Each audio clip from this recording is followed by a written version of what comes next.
I reckon the second half of Jacob's speech was a fantastic smorgasbord of options for creative troublemaking. The only thing that I would add, and when people ask me what can I do, and I'm, bored of saying write to your Member of Parliament, okay, so as long as you've already done it, then it's okay to be bored of that. But do it, because I am one, and I notice how many handwritten bits of correspondence come in. Petition signatures, you stick over there, you count them. Handwritten letters that somebody actually took the time and spent half an hour to write to me, I read. And that will go right across the board. Once you have done that, I tend to just throw it back at whoever's asked me and say, what do you love to do? What do you enjoy doing that can be a contribution? Write a song, paint a banner, bake a cake, organise a demonstration, go online and run amok. There are as many answers as there are us, but you'll be able to sustain it if you really enjoy it. So that tends to be my attempt at copping out and throwing it back on the asker, what do you love to do? Because that's what will cut through to people. Awesome. And thank you. That's fantastic. One thing you can do is to personalize it. So, I think that the difference between David Hicks and Julian Assange is a really good one, which is that the rights that are eroded in the case of a total piece of shit affect people like Julian Assange who are not a total piece of shit. Just to put it out there, right? In the case of a total piece of shit in America, Anwar al-Awlaki, he was, the YouTube preacher, big homophobe, just general piece of crap, real total bad guy.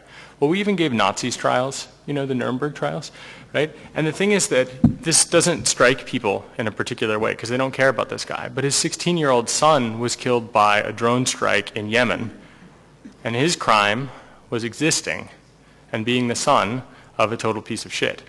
Now, I don't know about you, but that really scares me. And when I tell people about that, they care about that because they realize that they don't want to be held accountable for the supposed crimes of their parents. And this is something that really motivates regular people. When they realize that it is personally something that will affect them, they change their tune. When you look at the way that software patents have been fought in Europe, for example, by people who are generally in a position of privilege, you'll notice that the software patent battle in Europe went a lot better for software developers. They really stood up and they made it happen in a good way. Didn't work so well in the United States, but that's because the people who count are corporations there, right? But in places where people who have some autonomy and they have some agency, when you personalize it for them, it moves them. And I think that you can't reach everyone, and that's all right. It doesn't matter if you reach everyone. You just need to reach the people that you're able to reach. And it's worth doing it. So yeah, get people who care about free software and about Drupal, for example. Get them together. But also try to convince people that you're nearby, who benefit from the work that you do. Explain things. Like if you write software or if you build things, if you're in construction, if you what drives you, tell people about what that is. Explain it. Try to inspire them by just explaining what inspires you. And by doing that, you start to personalize their relationship with you, and they, I think, they'll basically side with your plight. For example, gay rights activists really did this. Like Harvey Milk really helped to do this in San Francisco by saying, hey, you don't like gay people? Fine, all right. But each one of you has a gay person in your family or in your community. And wow, they have made a huge impact as a result. And it's really become a national issue, an international human rights issue even. And it's not because every person cares personally about gay sex, but it's because they realize that they're about 1 degree away from people who identify as being gay, and they're against that kind of repression, right? The feminists have done this as well. Most men will never be women in their lives, but they realize that there are a lot of good women in their lives, and that structuring society in a way that oppresses them is fucked up. Getting people to care about that is because they have a direct relationship to it.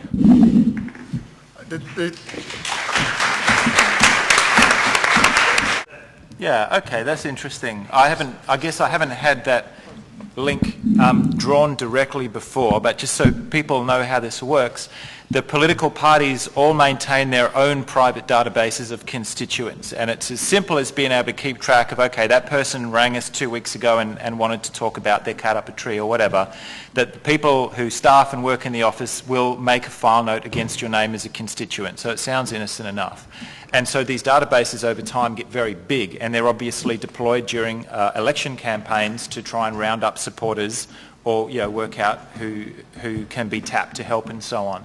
And each of the parties, the old parties in particular, now obviously have very large databases.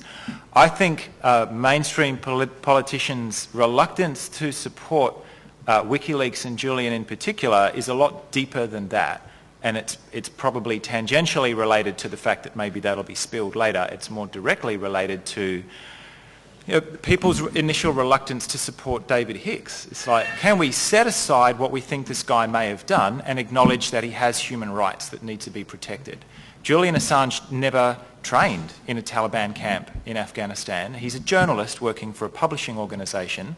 And I think as this campaign rolls out, and depending on how the United States government plays its cards, I think we do have the potential to bring politicians from all parties on board much more rapidly than they came on board in the case of David. Much more rapidly. This guy is a journalist and he is an Australian citizen and he has rights. He has political and human rights that should be protected. So I haven't written off the Australian political constituency. The Prime Minister and the politicians who inhabit the Parliament need to decide whether they are accountable to the Australian population or to the demands of the US government. And which way they flip on that fundamental question is up to us. It's up to people here. Was on one of the questions from up the corner here, the question about how are creative people going to make a living in a world where ubiquitous file sharing and pirating of creative material has basically just completely short-circuited the model that we've grown up with. And I think it's something, I don't know that any of us covered it actually in our opening statement. So what we've had in Australia is a very different approach to what's happened in the United States, where the copyright industrial complex, if you will, has effectively declared war on the internet, declared war on users, on file sharers, on governments, on websites, actually on everybody. They've just run amok, spectacularly overreached. They've had a punch in the face and they'll be thinking about some kind of strategic withdrawal strategy where some slightly less extreme proposal will be advanced as the moderate compromise. In Australia, we've got something really different happening, which goes, I think, directly to your question, which is where we've got the rights holders and the Motion Picture Association and Hollywood and the ISPs and the carriers have been locked in a room by a former Attorney General and told to sort something out. Okay, so I find that extraordinarily interesting. They will have been given, I guess, a variant of your question of how does everybody make money in this file sharing world. What I find the most offensive about that is that they lock the people out of the room who actually matter. All of the people that you listed, the creatives, the writers, the artists, the musicians, the performance people, they're not in there. The rights holders are in there. The end users, the consumers, the people who actually wouldn't mind paying for this stuff if it was freely accessible and not overpriced, us, are locked out of the room as well. They've got the intermediaries in there who have basically been told to come up with something that's not too offensive for your corporate interests. They've locked out the producers and the consumers, and that's why the model that's being discussed in Australia, when it's finally provided to us, when we get to hear about it, will probably be stuffed and offensive.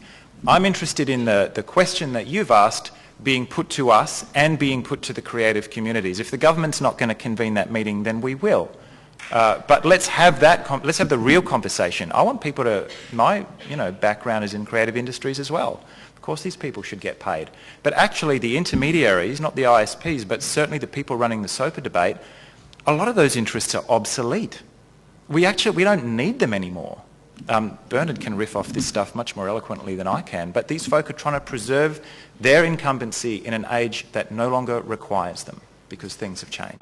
When I first met this fellow, I was in London in December when I went across to attend the court stuff for Julian, and the interesting thing was he made me introduce myself to him, and then I think he went and looked me up, and then he came and introduced himself to me, which I thought was interesting. And he spelled out and laid bare for me the psychology of surveillance, and we've been talking about it for the last 2 hours, but I thought I might lay it bare for you because it really cut home, talking about these things being tracking devices that make phone calls. And he spelled out the psychology, and I think you said the other night that you were riffing off some work of a friend or a colleague, and the first layer is, I'm not interesting enough to surveil. I'm probably, what I do isn't worthwhile. I'm not interesting enough to surveil, so I don't mind. I'm not interested, therefore. The second stage, after you maybe get over that, is, well, I'm not doing anything wrong, so it's okay if I am. It doesn't make me uncomfortable because I'm not doing anything that I'm ashamed of. And the third stage, once you get over those two, is screw that. That is offensive. I have a right not to be surveilled. It doesn't matter whether I'm interesting or whether I'm doing anything wrong, and who the hell is judging right or wrong anyhow. I'm taking countermeasures. I've had enough. And I think maybe we can encapsulate the work of the day as we, whether that hits home for you, whether you've inhabited some of those spaces around surveillance, it is absolutely offensive. And in some parts of the world, it's deadly and can cost you your life. So let's not just suck it up, let's push back. Particularly at an event like this, there will be people in the room who you'll only know by their Twitter handles. And maybe you'll only know them because you're friends on Facebook and they're about to abolish their accounts, and so you should really get to know them while we're here in the room, because we don't want to rest too heavily on military metaphors for something that's vastly more complex than a war. But look after each other, get to know each other. Notice the people who've turned up today when they could have been out watching the cricket or whatever the hell it is that everybody else is doing. You are the ones who turned up. Thank you very, very much for turning up.